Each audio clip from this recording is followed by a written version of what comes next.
ഹൈക്കോടതിയിൽ നിന്ന് ഇന്നലെ പുറത്തിറങ്ങിയ പുതിയ മാർഗനിർദ്ദേശങ്ങൾ, ആന എഴുന്നള്ളിപ്പുമായി ബന്ധപ്പെട്ട പുതിയ മാർഗനിർദ്ദേശങ്ങൾ തൃശ്ശൂർ പൂരത്തെ പ്രതിസന്ധിയിലാക്കുമെന്നാണ് ദേവസ്വങ്ങൾ വ്യക്തമാക്കുന്നത്. തിരുവമ്പാടി ദേവസ്വം പറയുന്നത് ഈ മാർഗനിർദ്ദേശങ്ങൾ പാലിക്കണമെങ്കിൽ ഈ തൃശ്ശൂർ വടക്കുന്നാഥ ക്ഷേത്ര മൈതാനിയിലല്ല, ഏതെങ്കിലും പാടത്ത് വെച്ച് തൃശ്ശൂർ പൂരം നടത്തേണ്ടി വരും എന്നുള്ളതാണ്. പ്രധാനമായും പറയുന്നത് മടത്തിൽ വരവ് ഉൾപ്പെടെയുള്ള ചടങ്ങുകൾക്ക് ആനകൾ തമ്മിലുള്ള അകലം 3 മീറ്ററായി ഉയർത്തുമ്പോൾ മടത്തിൽ വരവ് ഉൾപ്പെടെയുള്ള കാര്യങ്ങൾ നടത്താൻ കഴിയാതാകും. ഈ വഴിയിലൂടെയാണ് മടത്തിൽ വരവ് വരിക. ഇതിലൂടെ മടത്തിൽ വരവ് വരുമ്പോൾ 3 ആന ആണ് ഉണ്ടാകേണ്ടത്. ആ 3 ആനകൾക്ക് എന്തായാലും 3 മീറ്റർ ദൂരപരിധി വെച്ച് ഒരുമിച്ച് ഇങ്ങോട്ടേക്ക് വരാൻ കഴിയില്ല എന്നുള്ളത് എല്ലാവർക്കും തന്നെ മനസ്സിലാക്കാവുന്നതാണ്. എന്നോടൊപ്പം ഇപ്പോൾ കുറച്ച് തൃശ്ശൂർക്കാരുണ്ട്. ചേച്ചി, ഈ പൂരത്തിൻ്റെ പുതിയ മാർഗനിർദ്ദേശങ്ങൾ, അതായത് ആന എഴുന്നള്ളിപ്പുമായി ബന്ധപ്പെട്ട് കേട്ടിരുന്നല്ലോ.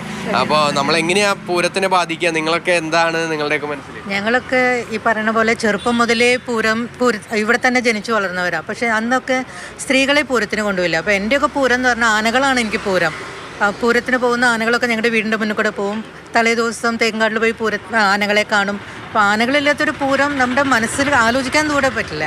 അപ്പോൾ ഭയങ്കര കഷ്ടമാണ് ഈ ഒരു നിയമം എന്ന് പറയുന്നത്. ചേട്ടാ, എങ്ങനെയാണ് ഈ ഒരു പുതിയ ഒരു മാർഗനിർദ്ദേശങ്ങൾ നിങ്ങൾ? ഈ ഹൈക്കോടതി നിയമം വന്നിട്ടുള്ള പൂർണ്ണമായിട്ട് പഠിക്കാതെ വന്നിട്ടുള്ളതാണെന്ന് എനിക്ക് തോന്നണത്. ഈ അമ്പലവും പൂരവും ഇതിനെപ്പറ്റി മുഴുവൻ അറിയാണ്ട് ഒരു തീരുമാനം എടുത്ത് വല്ലാത്തൊരു തെറ്റായൊരു തീരുമാനമാണ്. ഈ നിലയ്ക്ക് പോയി കഴിഞ്ഞാൽ ഈ നിയമം പ്രാബല്യത്തിൽ വന്നു കഴിഞ്ഞാൽ തെക്കോട്ടിറക്കത്തിലും മറ്റേ കുടമാറ്റത്തിനും ഒരാന നടുവിലാൽ നിന്ന് കഴിഞ്ഞാൽ അടുത്ത അറ്റത്തെ ആന പാറമേക്കാവ് വരെ നിൽക്കേണ്ടി വരും. ആ നിലയ്ക്ക് നിൽക്കേണ്ടി വരും. ഈ തെക്കോട്ടിറക്കം എന്നുള്ള ആന റൗണ്ട് മുഴുവൻ മുറിച്ച് നിൽക്കേണ്ട ഗതികേടാവും. ആനടുത്തുനിന്ന് 8 മീറ്റർ മാറിയിട്ടാണ് ആൾക്കാർക്ക് നിൽക്കാനായിട്ട്. അപ്പോൾ അതും കൂടി ആവുമ്പോൾ തൃശ്ശൂർ പൂരം കാണാനായിട്ട് ആരും ഉണ്ടാവില്ല.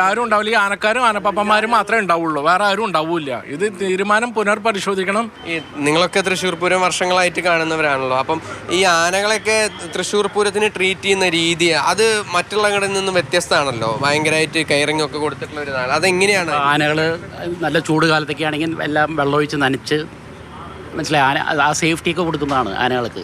അത്രയും ഇതായിട്ട് നടത്തുന്ന ഒരു ഇതാണ്.